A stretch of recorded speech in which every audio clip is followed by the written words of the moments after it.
청취자 여러분과 함께 자료를 깊이 파고드는 시간입니다. 오늘은 SQL의 오더 바이 절, 이걸 한번 제대로 뜯어보려고 하는데요. 보내주신 자료들을 보니까 와, 이게 그냥 데이터를 나열하는 명령어 그 이상이더라고요. 사실 오더 바이는 SQL 처음 배울 때 제일 쉽고 뭐랄까 직관적이잖아요. 근데 자료를 파고들수록 이럴 땐 왜 안 되지? 아니 데이터베이스마다 결과가 다르다고 이런 함정들이 막 보이더라고요. 그래서 이번 시간의 목표는 아주 명확합니다. 이 간단해 보이는 명령어 뒤에 숨은 SQL의 진짜 작동 원리를 파헤치는 거. 다시는 이런 함정에 빠지지 않도록 말이죠. 아하, 아주 좋은 접근이네요. 오더바이를. 이렇게 생각하면 좋을 것 같아요. 긴 SQL 조립 라인의 최종 품질 검사원이라고요. 최종 품질 검사원이요? 네. 모든 부품이 조립되고 가공된 다음에 이 검사원이 맨 마지막에 서서 제품들을 딱 원하는 순서대로 줄 세우는 역할이거든요. 아하. 그래서 이 마지막 단계의 규칙만 잘 이해하면 그 앞에 어떤 일들이 있었는지 거꾸로 추적해 볼 수 있게 되는 거죠. 데이터베이스의 생각을 읽는 열쇠가 될 수 있습니다. 와, 최종 품질 검사원이라니 비유가 아주 그냥 확 와닿는데요. 그럼 가장 기본적인 질문부터 시작해 볼까요? 애초에 이 검사원이 왜 필요한 거예요? 그냥 테이블에 데이터 넣은 순서대로 쭉 나오면 편할 것 같은데 자료에서는 절대 그 순서를 보장할 수 없다고 엄청 강조하더라고요. 네, 정확히 보셨어요. 그게 관계형 데이터베이스의 뭐랄까 가장 큰 특징 중 하나거든요. 특징이요? 네, 데이터를 순서 없는 집합. 그러니까 그냥 덩어리로 취급한다는 거예요. 아, 우리 눈에는 엑셀 시트처럼 순서가 쫙 있는 것 같지만 데이터베이스 내부에서는 효율을 위해서 데이터를 막 여기저기 흩어놓을 수가 있어요. 정말요? 그럼요. 그래서 오더바이를 안 쓰면 어제는 1, 2, 4 순서로 나왔던 게 오늘은 3, 1, 2 순서로 나올 수도 있는 거죠. 와. 순서를 보장받는 유일한 방법이 바로 이 오더바이입니다. 알겠습니다. 질서가 없는 세상에 유일하게 질서를 부여하는 명령어. 딱 그거네요. 기본 문법은 오더바이, 컬럼명, 오름차순 ASC가 기본이고 내림차순 DESC는 써줘야 한다. 이건 다들 아실 텐데. 근데 자료 보다 보니까 바로 첫 번째 함정이 나오더라고요. 숫자인데 문자형으로 저장된 경우요. 10이 2보다 앞에 오는 문제. 아, 그거요? 그거 정말 실무에서 흔하게 겪는 실수죠. 그렇죠.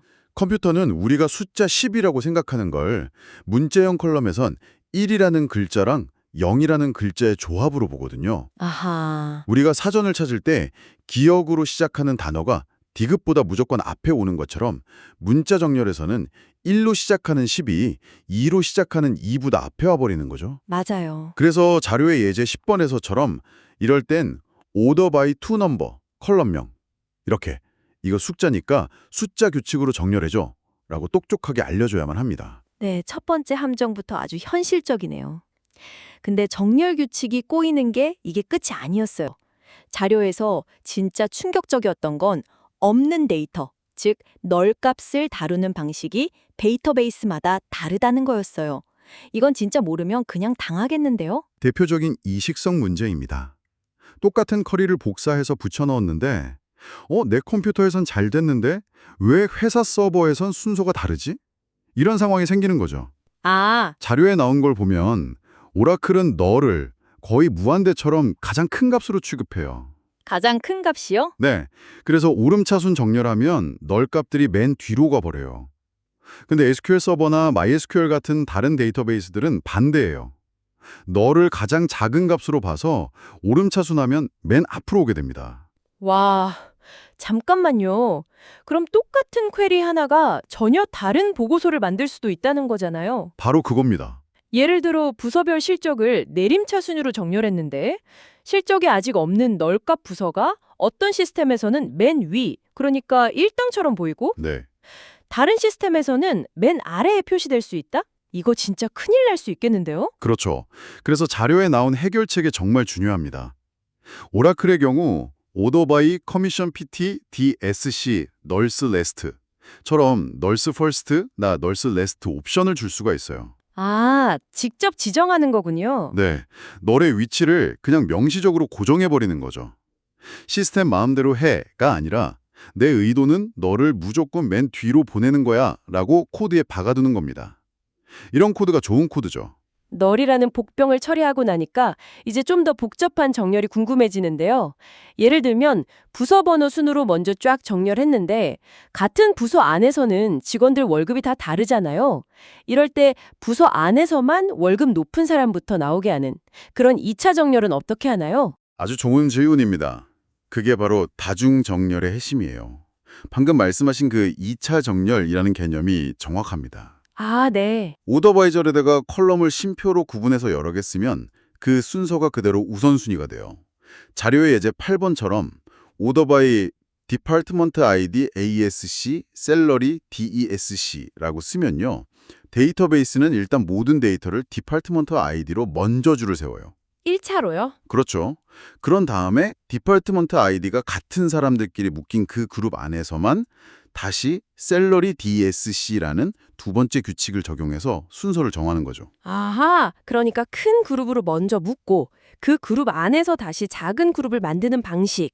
보고서 만들 때 대분류, 중분류, 소분류 정렬하는 거랑 똑같은 원리네요. 맞습니다. 몇 개든 추가할 수 있어요. 세 번째로 입사일 순을 추가하면 같은 부서에 월급까지 똑같은 사람이 있을 때 그 사람들 사이에서만 또 입사일 순으로 정렬이 되겠죠. 자, 이제부터가 진짜 이 자료의 하이라이트인 것 같습니다. 오더와이의 규칙을 파다 보니까 SQL 전체를 관통하는 어떤 거대한 원리가 보이더라고요. 첫 번째 단서는 되게 의외였는데 셀렉트 목록에 있지도 않은 컬럼으로 정렬을 할 수 있다는 점이었어요. 예를 들어서 셀렉트 임플로이 네임 이렇게 이름만 딱 조회하면서 정렬은 오더 바이 셀러리 DESC처럼 화면에 보이지도 않는 급여 순으로 할 수 있다. 이게 어떻게 가능한 거죠? 아, 바로 그 지점이요. 그게 사실 아까 말씀드렸던 SQL 조립 라인의 비밀을 푸는 첫 번째 열쇠가 되는 거죠. 아, 그 조립 라인이요? 네. 우리가 쿼리는 보통 select부터 쓰잖아요. 그렇죠. 근데 데이터베이스는 사실 from절을 가장 먼저 봐요. from employees를 통해서 일단 employees 테이블의 모든 데이터를 작업대로 싹 가져옵니다. 모든 데이터를요? 네. 이름, 급여, 입사일 모든 정보를 다 들고 있는 상태예요. 그 후에 order by salary로 줄을 세우고 맨 마지막 단계에서야 select employee name을 보고 아, 다른 건 다 버리고 이름만 보여주면 되는구나 하고 최종 결과물을 잘라내는 겁니다. 와, 그러니까 정렬하는 시점에는 모든 데이터를 다 가지고 있었기 때문에 가능한 일이죠. 순서가 완전 반대네요. 우리가 보는 결과물은 모든 작업이 끝난 후에 최종 편집본일 뿐이고 그렇죠. 실제 정렬 작업은 그 전에 원본 데이터를 통째로 가지고 할 수 있다. 이 말씀이시네요. 근데 자료를 보니까 이 규칙이 깨지는 결정적인 순간이 있더라고요. 바로 select distinct, 중복을 제거할 때요. 이때는 왜 갑자기 select 목록에 있는 컬럼으로만 정렬하라고 제약을 두는 걸까요? 그게 아주 논리적인 제약이에요. 한번 이렇게 생각해 보시죠. 네. 각 부서에서 딱 한 명씩 대표 선수를 뽑는다고 해볼게요. 이게 Select Distinct Department ID랑 비슷해요. 아하. 자, 이제 부서 대표들이 모여 있는데 제가 갑자기 자, 이제 각자 개인 입사일 순으로 줄 서세요 라고 하는 거예요.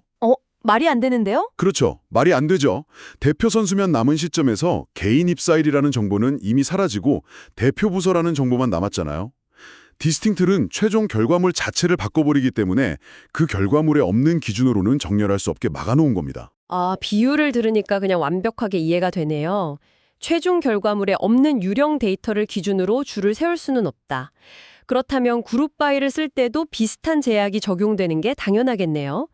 그룹 바이로 구서별 평균 급여를 구해놨는데 갑자기 특정 사원 이름으로 정렬하려는 건 말이 안 되니까요. 정확합니다. 그룹 바이를 거치면 데이터는 더 이상 개별 사원 목록이 아니죠. 부서별 요약 정보가 되는 거예요. 네.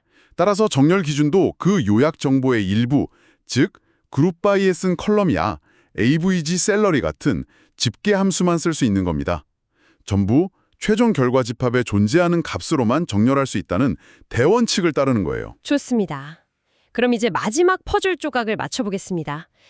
저를 포함해서 많은 분들이 SQL 쓰면서 겪었을 법한 에러인데 왜 오더바이절에서는 셀렉트에서 만든 별칭, 그러니까 알리아스를 쓸 수 있는데 웨얼절에서는 똑같이 쓰면 에러가 날까요? 자료의 예제 16번, select salary 12 as annual salary에서 annual salary를요. 이게 바로 그 조립 라인의 결정적인 증거라고 하셨죠? 네, 바로 그게 이 모든 걸 설명하는 마스터키입니다.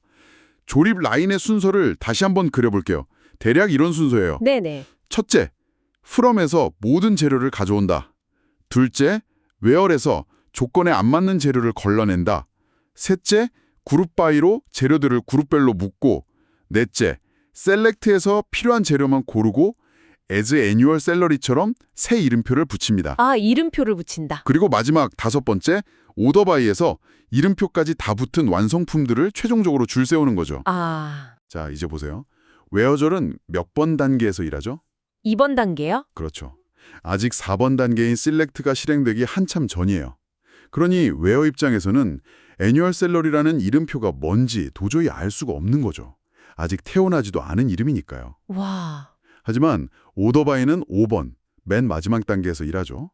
이미 셀렉트 단계에서 애뉴얼 셀러리라는 이름표를 다 붙여놓은 상태이기 때문에 그 이름표를 보고 완벽하게 줄을 세울 수 있는 겁니다. 와. 그 순서 하나로 모든 게 설명이 되네요. 그동안은 그냥 원래 그런가 보다 하고 외웠는데 네, 왜 웨어에서는 안 되고 오더바이에서는 되는지 그 이유를 드디어 알겠습니다. 쿼리 디버깅 할 때 머릿속으로 이 조립 라인 순서를 그려보는 게 진짜 중요하겠네요. 바로 그겁니다. 에러 메시지가 웨어절을 가리킨다. 그럼 슬레트에 있는 별칭은 아직 세상에 태어나지도 않았다고 생각해야 하는 거군요. 바로 그 정신 모델, 멘탈 모델을 갖는 게 중요합니다. 이 조립 라인 개념을 이해하고 나니까 자료에 있던 또 다른 고급 기법, 케이스 표현식도 완전 새롭게 보여요.